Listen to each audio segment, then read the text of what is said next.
Hello दोस्तों, आप सबको स्वागत है हमारे चैनल में। आज मैं आप सबको एक्सप्लेन करने वाली हूँ मोसोको टेंसी जॉबलेस रीइंकार्नेशन के एपिसोड 9 के बारे में। तो एपिसोड के शुरू में हम लोग देखते हैं कि फिट्स, प्रिंसेस एरियल और ल्यूक यूनिवर्सिटी के हॉल से गुजर रहे होते हैं। तो तभी उन लोगों के सामने रुडियास और पर्सोना आ जाते हैं। पर पर्सोना जबरदस्ती रुडियास को खाना खिला रही होती है। तो फिट्स दूर से रुडियास को देख के सोचता है कि क्या उसे इस तरह की लड़की पसंद है। और उसके बाद देखते हैं कि फिट्स, प्रिंसेस एरियल और ल्यूक पढ़ाई कर रहे होते हैं। तो प्रिंसेस एरियल फिट्स को बताती है कि जब भी रुडियास उन लोगों के आसपास में रहता है तो फिट्स उसे ताकती हुई रहती है। पर फिट्स की इतना चाहने के बाद भी रुडियास फिट्स को भूल गया है। तो फिट्स बताती है कि असल में उसने अभी तक अपना असली नाम रुडियास को बताया ही नहीं है। तो ये सुन के दोनों चौंक जाते हैं और फिट्स रुडियास को इसलिए अपने बारे में नहीं बताई क्योंकि फिट्स को लगता है कि अगर रुडियास उसे भूल गया होगा तो तब उसे पता नहीं कि वो क्या करेगी। तो ये सुनकर प्रिंसेस एरियल थोड़ा सोच के फिर उसको बताती है, सिल्फी, रूडियस का मामला मैं तुम्हें छोड़ देती हूँ। और अगले सीन में हम रूडियस को लाइब्रेरी में देखते हैं और इधर उधर किताब सब देखते हुए सोचता है कि वो जितना उस इंसिडेंट के बारे में जान रहा है उतना ही उसे वो इंसिडेंट एक समॉनिंग जैसा लग रहा है। पर उसे कुछ डाउट है कि क्या उसे कोई इंसान को समॉन किया जा सकता है। तो रुडियास यही सब सोच रहा होता है, तभी वो फिट्स को टेबल पे सोए हुए देखता है। रुडियास फिट्स के पास जाकर उसे पूछता है कि उसको किसी के बारे में पता है क्या जो कि समॉनिंग में एक्सपर्ट हो। तो फिट्स अचानक से बोल के उठती है कि उसे एक के बारे में पता है जिसका नाम शायद उसने भी सुना होगा और उसका नाम साइलेंट सेवन स्टार है, जो कि रुडियास की तरह ही स्पेशल स्टूडेंट है। तो ये सुन के रुडियास सोचता है कि ये नाम उसने सुना है क्योंकि ये जो साइलेंट नाम का स्टूडेंट है उसने डाइनिंग हॉल का मेनू सही किया, जो कि लगभग उसके दुनिया के खाने के जैसा है। और यूनिफॉर्म, ब्लैक बोर्ड का कॉन्सेप्ट भी स्कूल में उसी ने लाया है, जो कि उसके दुनिया के जैसा है। और उसके बाद रुडियास साइलेंट सेवन स्टार से मिलने जाता है। तो जब रुडियास साइलेंट के रूम के दरवाजे को खोलता है और साइलेंट की फेस के मास्क को देखता है तो रुडियास बहुत डर जाता है और चिल्लाने लगता है और वहां से भागने की कोशिश करता है क्योंकि ये वही है जिसने रुडियास को जान से मार दिया था। और वो इतना डर जाता है कि ठीक से चल भी नहीं पाता है और अंत में साइलेंट को देखकर डर के मारे बेहोश हो जाता है। और अगले सीन में देखते हैं कि रुडियास फिट्स के गोद में लेटा हुआ होता है।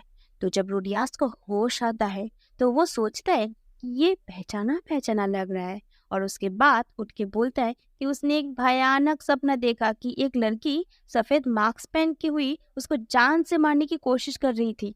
तो उसके बाद रुडियस थोड़ा शांत होकर इधर उधर देखता है तो उसे पता चलता है कि ये कोई सपना नहीं है क्योंकि उसके सामने ही वो मास्क पहनी हुई लड़की बैठी हुई थी। तो रुडियस डर के उस मास्क वाली लड़की से पूछता है कि ऑरेस्टेड कहाँ है। तो वो लड़की बताती है कि ऑरेस्टेड अभी यहाँ नहीं है पर वो बाद में रुडियास के लिए आएगा। तो रुडियास डरते हुए बताता है कि इसका मतलब वो उसे मारने के लिए आएगा क्या। तो लड़की बताती है ये रुडियास के काम के ऊपर डिपेंड कर रहा है और उस हिसाब से ऑरेस्टेड उसे मार भी सकता है।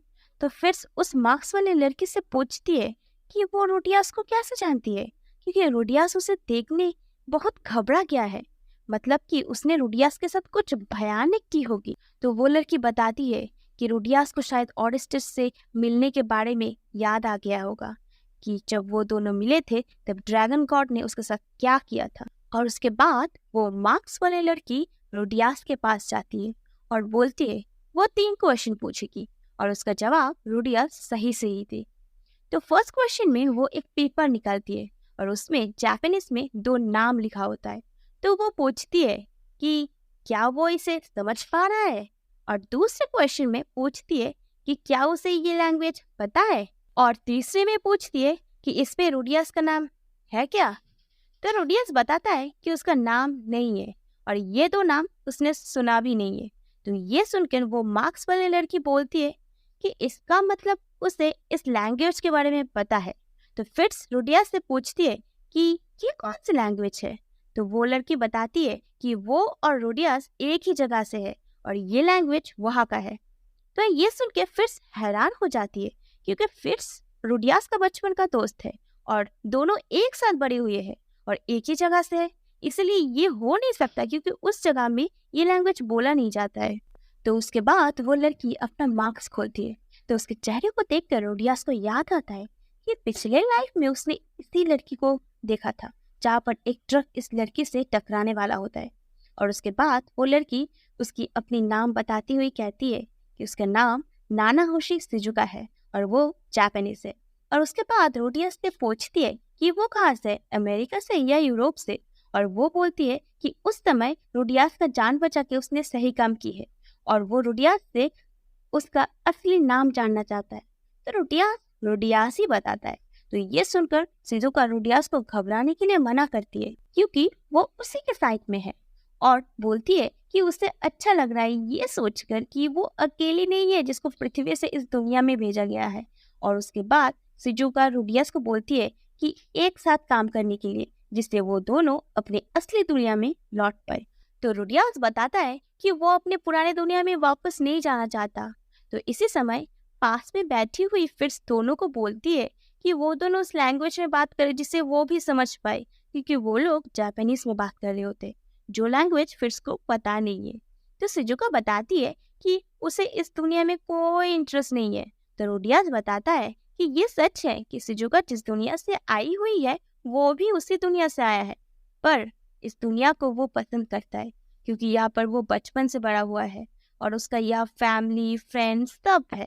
तो ये सुनकर शिजुका बताती है कि रोडियस का यहाँ पर रीइंकार्नेशन हुआ है, पर उसका यह सम्मान किया गया है और उसे जब होश आया तो वो इस दुनिया के असुरा किंगडम में थी और उसके बाद ऑरेस्टेड ने उसको साथ में लिया। और बताती है कि ये सम्मान ऑरेस्टेड ने नहीं किया और उसके बाद वो 2 साल यहाँ के लैंग्वेज में सीखने में लगा दी और उसके बाद वो ऑरेस्टेड के साथ पूरी दुनिया घूमने में निकल पड़ी। और उसी बीच उसका रोडियस से मुलाकात हुआ जहाँ पर ऑरेस्टेड ने रोडियस को मार दिया था, पर शिजुका के बोलने के कारण ऑरेस्टेड ने उसे बचा लिया था। और फिर से शिजुका बताती है कि वो दोनों ने पूरी दुनिया 1 साल में घूमी ये पता करने के लिए कि वो वापस अपनी दुनिया में कैसे लौट सकते हैं और कागज में लिखा हुआ इंसानों को ढूंढने के लिए। तो ये सुनकर रोडियस हैरान हो जाता है क्योंकि 1 साल में पूरी दुनिया घूमना इम्पॉसिबल है। तो ये रोडियस के पूछने पर शिजुका बताती है कि वो एक स्पेशल मेथड है जहाँ पर टेलीपोर्टेशन सर्कल का यूज होता है, जो कि किसी किसी जगह अभी भी है, पर वो रोडियस को उन सब जगह के बारे में बता नहीं सकती। और फिर से वो बोलती है कि पूरी दुनिया घूमने के बाद उसे ज्यादा कुछ खास इन्फॉर्मेशन मिला नहीं है, पर यह पता चला है कि इस दुनिया के किसी इंसान ने उसे सम्मान किया है, जिसके बारे में वो रोडियस को बता नहीं सकती क्योंकि इस दुनिया के लिए शिजुका और रोडियस दोनों दूसरे दुनिया से आए हैं, दोनों दूसरे दुनिया के एक ऑब्जेक्ट है। इसलिए वो अगर कुछ ऐसा करेगी जिससे इस दुनिया का हिस्ट्री बदल जाए तो ये दुनिया उन लोगों को गायब कर देगी। तो उसके बाद रोडियस रस्सी पे टंगी हुई मैजिक सर्कल का ड्राइंग को देखते हुए बोलता है, क्या वो मैजिक सर्कल के बारे में रिसर्च कर रही है? तो वो बोलती है हाँ, क्योंकि इस दुनिया में उसे मैजिक सर्कल के बारे में बताने के लिए कोई नहीं है, इसलिए वो खुद से रिसर्च कर रही है। और बताती है कि उसकी कोई मना नहीं है जिस वजह से वो कोई मैजिक नहीं कर सकती, पर रोडियस के पास है जिसे रीइंकार्नेशन और टेलीपोर्टेशन के बारे में पता चलता है। और फिर से बोलती है कि इस दुनिया में हर चीज में मना है, यहाँ तक कि डेड बॉडीज में भी, और वो इस दुनिया में 5 साल से, पर उसकी उम्र थोड़ा भी नहीं बढ़ा है। और उसके बाद रोडियस को बोलती है कि उसने सब कुछ बता दिया है उसकी लाइफ के बारे में, तो क्या वो उसे विश्वास कर सकता है? तो रोडियस हाँ बोलता है। तो ये सुनकर शिजुका रोडियस को एक डील करने के लिए बोलती है कि जैसे शिजुका के पास कोई मना नहीं है जिससे वो लड़ाई नहीं कर सकती और वो अपने दुनिया में वापस लौटना चाहती है और रोडियस को ये दुनिया पसंद है, इसलिए शिजुका रोडियस को बोलती है कि उसको मना चाहिए मैजिक सर्कल को एक्सपेरिमेंट करने के लिए और बदले में वो सब कुछ बताएगी जो भी रोडियस जानना चाहता है। तो ये सुनकर रोडियस डील के लिए मान जाता है। तो उसके बाद शिजुका रोडियस को क्या जानना है बोलने के लिए बोलती है। तो रोडियस फिट्स की तरफ देख के फिट्स को बोलता है कि साइलेंट अभी टेलीपोर्टेशन इंसिडेंट के बारे में बताने वाली है और शिजुका को यहाँ के लैंग्वेज में बात करने के लिए बोलती है जिससे कि फिट्स को भी समझ में आए। तो तब साइलेंट इंसिडेंट के बारे में बताते हुए बोलती है कि उसे भी इसके बारे में ज़्यादा पता नहीं है, पर वो जब 5 साल पहले यहाँ आई थी तभी ये इंसिडेंट हुआ था, जिसका मतलब है कि वो इंसिडेंट एक साइड इफेक्ट था जो कि उसे समॉन के दौरान हुआ था, तो इसीलिए शायद वो ही इस इंसिडेंट की वजह है। और ये सुन के फिर्स गुस्सा हो जाती है और गुस्से में साइलेंट पर हमला कर देती है, क्योंकि इस इंसिडेंट में उसने अपनी मम्मी पापा सबको खो दिया और बहुत कुछ झेला है। इसीलिए वो गुस्से में रोती हुई साइलेंट के ऊपर अटैक करने लगती है। तो रूडियस फिर्स को रोकता है और फिर्स को बताता है कि साइलेंट भी इस इंसिडेंट का शिकार है और वो यहाँ नहीं आना चाहती थी। तो ये सुनकर फिर्स शांत हो जाती है और माफी मांगती है अचानक से हमला करने के लिए। तो उसके बाद साइलेंट बताती है कि उसे ये समझ में नहीं आ रहा है कि कौन ऐसा तबाही कर सकता है और इससे उसको क्या मिलेगा।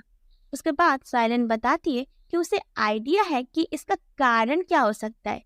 तो अगर उसकी एक्सपेरिमेंट सक्सेस हो जाए तब वो शायद प्रैक्टिकल एग्जाम्पल दे के रूडियास को समझा सकती है और उसी के लिए उसे मना चाहिए। तो ये सुनकर रूडियास बोलता है कि वो समझ गया है और आज के लिए इतना ही काफ़ी है, बोल के वहाँ से निकलने लगता है।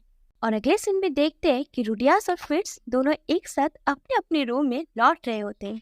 तो अचानक फिट्स रुक के रूडियास से पूछती है कि वो उस लड़की के बारे में क्या सोचता है।